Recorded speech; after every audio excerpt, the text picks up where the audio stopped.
think if they played this instead of whatever the crap music they played before the Super Bowl, I think people would be more excited for the Super Bowl. I know our next guest would be jazzed. Personally, that's my own choice. Allan Bell joins us of at AB3 on YouTube. How you doing, Allan? Boys, doing fantastic. I tell you what, man, the best option we could get is that song, and I guess Taylor Swift singing it now that she's in the Super Bowl too. So there you go. That'd be perfect, John. Would it? Yeah. Yes. I mean, she'd probably charge an arm and a leg. Yeah, they got a few. You know what? You know what's funny? All right, so the NFL forever has tried to get Taylor Swift to do the halftime show. She never does it because obviously, like, what does she need? She doesn't need anything from anyone, right? Now the NFL gets her and her publicity in the Super Bowl for free. So there you go. The NFL always wins. Yes, they do. I mean, this is perfect. It's almost as if this whole romance is scripted. Wow. Oh, wow. there you go. Well, let's start with. Well, I was going to say, not to interrupt you, what can't Andy Reid draw up? This man is just killing it. All right. He's a hell of a scriptwriter, I'll tell you. But let's start with the NFC game first because it seems like that's where most of the takes are coming from this morning, this day after the conference championship game. Dan Campbell, we knew what he was going in. We knew he was high into analytics. We knew he was big on going for it on 4th and short. He died with his boots on. But did he have to go out this way? No, he didn't. Now, I think we could walk and chew gum at the same time. All right, what the Lions accomplished this season is phenomenal. You just don't have to. It's almost like the movie Casino, right? You know, when they were talking about Tommy Joe Pesci's character, they're like, you know what? He's always got something to prove. Too much cowboy in him, right? Like, you don't have to do all that. Did you see what Andy Reid has been doing forever? You just make good decisions, right? Like you let the other coach and other team out-coach themselves. Nick Saban has done that in college forever. Belichick did that, right? So, I mean, look, I can't believe – the bigger thing is what in the hell happened in the second half, right? They just stopped scoring. I mean, that's the larger problem. But, yeah, man, like, you know, he'll learn that you don't have to go that far. Is there one in particular, Allan, that you're critical of? And obviously, you know, you have the 2 4th down decisions. One of them, I mean, certainly seemed like a drop pass where it could have been or should have been a completion. You have the decision to run it on 3rd down at the very end of the game that results in them calling a timeout. Is there one in particular that maybe you defend or you like, and then one in particular where like that was an absolutely horrific decision? So, look, I wasn't really with any of them. I'll say this. I think you just nailed it, is the play calling towards it, right? Like, if you're going to go, you know, for a 4th down, it's one of those to where you have to understand early that is going to be in play, like you said, right? So you take 2nd down, 3rd down, and you just get as close to the sticks as possible, right? You don't have to go for a long pass, right? You just kind of, let's get 2-3, let's get 2-3, whatever, and get right there. And then on 4th down, you know, you see passes. And again, like you said, man, should have been completed. But still, you know, that's the risk. That's the variance, right? So I'm not necessarily like super against them by any means. I'm not for them either, but I think it's just a little bit better planning if that's going to be the way that you go about it. The interesting thing was he had a similar decision at the end of the first half where he could have gone for it on 4th and goal from about the 3-yard line. And kicked. And he kicked the field goal. Kick because it put him up 3 scores. The first 4th down that they went for, the one that Josh Reynolds dropped, they kicked the field goal. They're back up 3 scores, and all that work San Francisco did just to get back to 2 scores. Now they got to start all over again. Mm-hmm. And it makes the whole comeback completely different. If there was one, and I personally didn't have a problem with either because I get it. That's what they do. And probably concerned about stopping the 49ers as well. Right. But there's a notion of, well, you didn't do it here, but then you decided to do it here. So there was a little bit of selectivity on where those decisions came in. Yeah, and, you know, kicking a 47-yard field goal, you know, out there, I get it, man. Like, you know, I understand. Like, you want to, like you said, you know, you die with your boots on, right? Like, you want to go out the way that you play and who you are. And that's one thing that I've respected about the Lions, and not only Dan Campbell, but, you know, their offensive coordinator, Ben Johnson. You know, when they're up in a game, they don't go into, like, prevent mode and all. Like, they just play their game, their style. Now, it didn't work against the 49ers, but that's the general approach. So I respect that one. But man, I'm with you. And especially, after how the first half ended, he kicked the field goal, which was the right call. And understand, since 2015, you calculate every single NFL game that's been played, 15% of all of those have been decided by exactly 3 points. This is a 3-point league. Field goals absolutely matter, and especially in the playoffs and especially on the road. So I'm with you. Like, I don't have any huge, disagreements, but I'm trying to just grab 3 whenever I can. Or if I need to play field position, I'll do that. Allan, looking at the winner of this game, I feel like this has been a pretty perfect postseason for Brock Purdy in the sense of us in the content game, because he has been poor for long stretches. He has also delivered at very important times. I mean, the fact that the play that kind of kicked everything off beyond the fourth down missed conversion was a deflection off of a Lions player, I thought was pretty perfect. What have you made of him in the last 2 weeks? Because there have been times where I know I'm talking to friends who watch the league and they're like, yeah, they're obviously going to have to move on from him in the offseason or bring in Kirk Cousins or something. And then the second half will happen and he brings them back and they win the football game and move on in another round. Yeah. So, all right. So you said he has pretty perfect. It's pretty perfect. Okay. That was horrible. That joke was terrible. We're never going to do that one again. But no. Yeah, but we got him for 2 more weeks. So. Yeah, exactly. Right. No, I think you bring up an excellent point. In it's this. Brock Purdy is still playing so far above his head. Yes, the first halves against Green Bay and against Detroit, not good.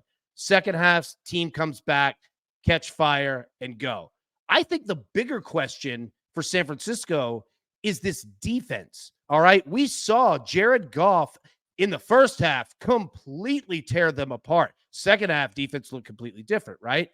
In the pretty much the entire game against Green Bay, Jordan Love ate them alive. They were lucky to even get past that one. So, yeah, like there are questions about Purdy, but I think the bigger one is what is going on with the defense from what we saw earlier in the season.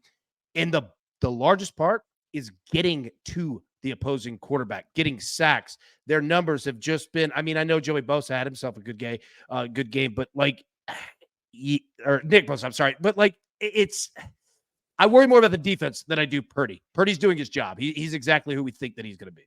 Well, I mean, it's a fascinating point because really, if you look at it, San Francisco's played 2 games in the playoffs, but they've only had 2 good halves. Yep. The second halves of both. And you might say, well, it's still getting the job done. But then you project ahead to what they're going to face in 2 weeks. And you're not facing Jordan Love anymore. And you're not facing Jared Goff anymore. You're facing Mahomes and you're facing Kelsey. And oh, by the way, these guys are hitting their stride at a perfect time. They may have not been there in December, but they are now here in January/February. And we saw yesterday, and as we kind of shift the conversation now to the AFC game, Ravens weren't getting a lot of pressure in the first half. Second half, they did, and they were able to slow the Chiefs down. But if San Francisco cannot get consistent pressure on Patrick Mahomes, eventually it's going to come back to bite you.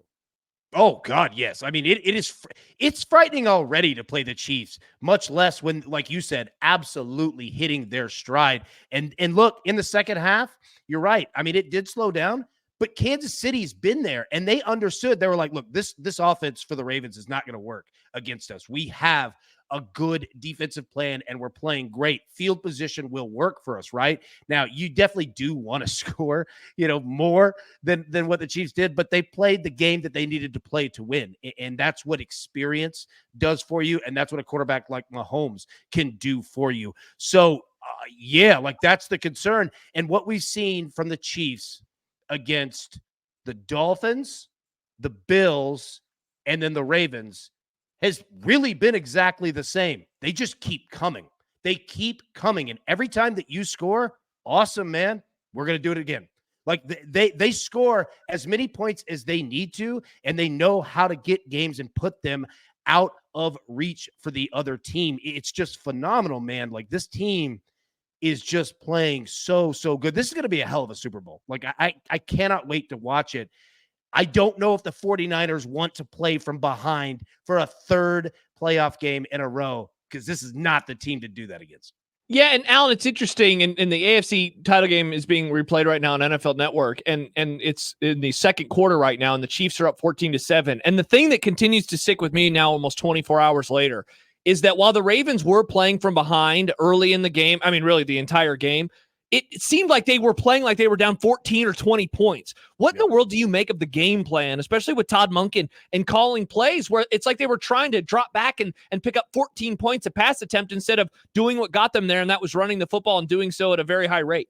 Yep, yeah, you nailed it right there. They got away from who they are and what really made them succeed. Lamar Jackson is going to win the MVP because of his completion percentage. And what Todd Monken did when he came in is essentially, if you have a grid, okay, deep, intermediate, short, left, middle, right, okay, Monken literally just found the places where Lamar is not that successful and said, we're just not going to throw there. We're going to throw to the places where you are comfortable and good doing it. And you saw his completion percentage. It was 71% all season long because he was throwing 5-yard passes, safe, and using his legs and using the run game. What the Chiefs did in Spags is said, you know what? We're going to attack you in the pocket. You're going to have to make a decision, and your legs are not going to be available as many times as you think and want them to be. And when Lamar Jackson, we've seen this before, when he has to beat a team in the pocket, it doesn't work. We see the same result every single time, is that it just doesn't work, man. And the Chiefs drew up a terrific defensive game plan. And look, we have to give Spags credit too. Like Mahomes, Kelsey, they get credit, and rightfully so. Mahomes all time, Kelsey's all time. But what Spags has done the past few years with this defense, the bigger the game, the more above their heads that they play. They just show up and they know exactly what to do, and they don't beat themselves. So, yeah, man, like Baltimore's going to have to figure that out of what you said. Lamar's not going to beat you from the pocket. You're going to have to be aggressive, and they weren't. And that's on John Harbaugh too, because that's been his thing for a while now. They get big games in the playoffs, and they all shrink up, where the Chiefs, they get more aggressive, and it works for them. Talking with Allan Bell on Twitter. You can follow him at the AB3 on Twitter, or I'm sorry, at the AB3 on YouTube, which is his new YouTube find channel. it. Yeah. And they will find it, but or you can search Allan Bell on YouTube. How harsh then should the criticism of Lamar be after yesterday? Obviously, it was a big game for him.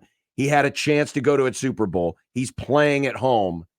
And sure, the offensive game plan maybe wasn't tailor-made for how they've gotten here, but how much of this falls on Lamar's shoulders? Some. I mean, this is the NFL. We're not going to put it all on, the quarterback here. First off, Zay Flowers, I don't know what the hell you were doing. I mean, that ended the game.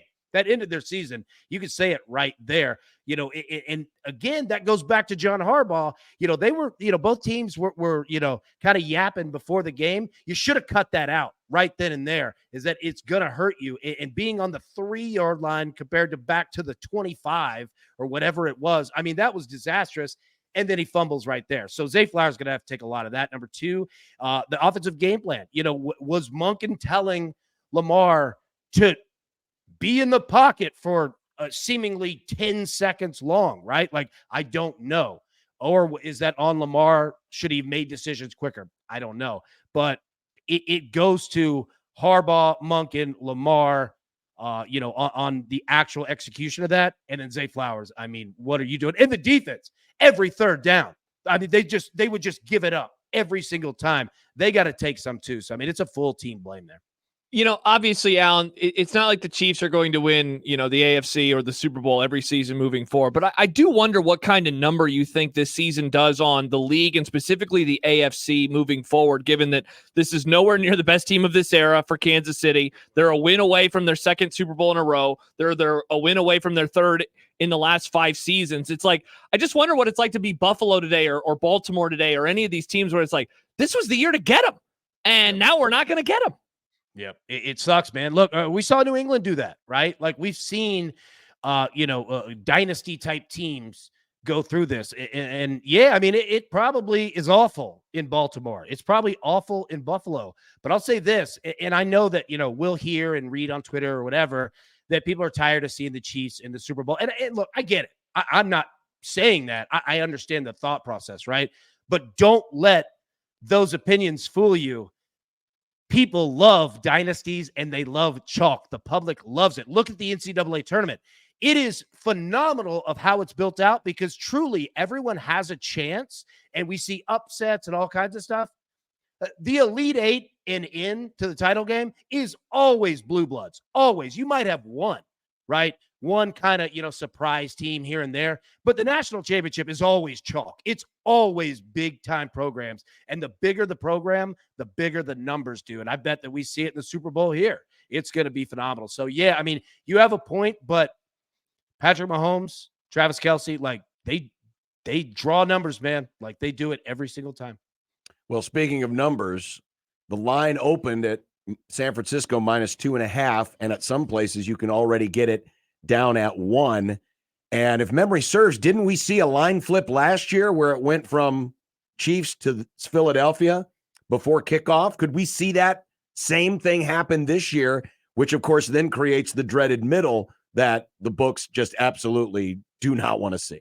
Yeah, we could, man. And, the tough part is going to be, not only betting, +1, -1 on either side. You're essentially playing the money line game. But what does that do to parlays, right? Because you're going to see, we had so many of the Chiefs +4.5, the Ravens -4.5, where, the public would put those in parlays, just run a money line and go. Now you're essentially playing a money line game. So you're going to see that number jump the fence, I think, for sure, because how can you not bet on Patrick Mahomes? Like, I think everyone's kind of getting the point now of like, yeah, like bet the dude. Like, what are you doing not doing it? So I think over the next 2 weeks, yeah, man, we're going to see it, and it'll jump back because we'll see big money come in on San Francisco.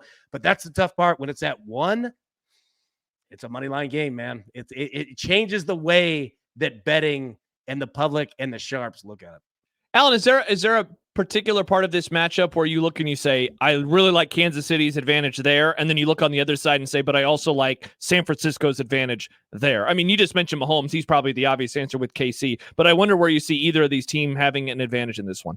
Yeah, I mean, look, if the Chiefs defense is playing in the Super Bowl as it has throughout the playoffs, that's a massive side to Kansas City here, because we all get coming in Christian McCaffrey, Deebo Samuel. Like, those two dudes are problems. Don't get me wrong. There's other guys. Kittle, you keep going down the list. But if Kansas City, basically what they did with Lamar, the more they could force Brock Purdy to beat them from the pocket, the much better that's going to be for Kansas City. And then you look, I mean, Detroit ran on San Francisco. Like, I did not expect that. Not only did they do that, Jared Goff ended up with 26, 27 completions, somewhere around there. Mahomes will eat you alive, son, on that, right? So I am way leaning Kansas City just because I think they have so many more options of how to win this game. And quite frankly, the pressure's all on San Francisco. Kansas City's playing with house money, man, and it's showing. So, yeah, I think that, KC's defense against Brock Purdy, yeah, 100%. Allan Bell on YouTube at the AB3. If you'd like to follow him there. Allan, we always appreciate the conversation. Really intriguing games yesterday, and now we have 13 days until these two teams actually tee it up. I look forward to it, man. And yeah, you know what? We'll get on here and talk about how many times Taylor Swift's going to be shown. Those prop bets are going to be more than like the national anthem and all the rest of it. It's going to be fun. But man, guys, I appreciate you having me on, man. Thank you. You're welcome. Thanks, Allan. Allan Bell joining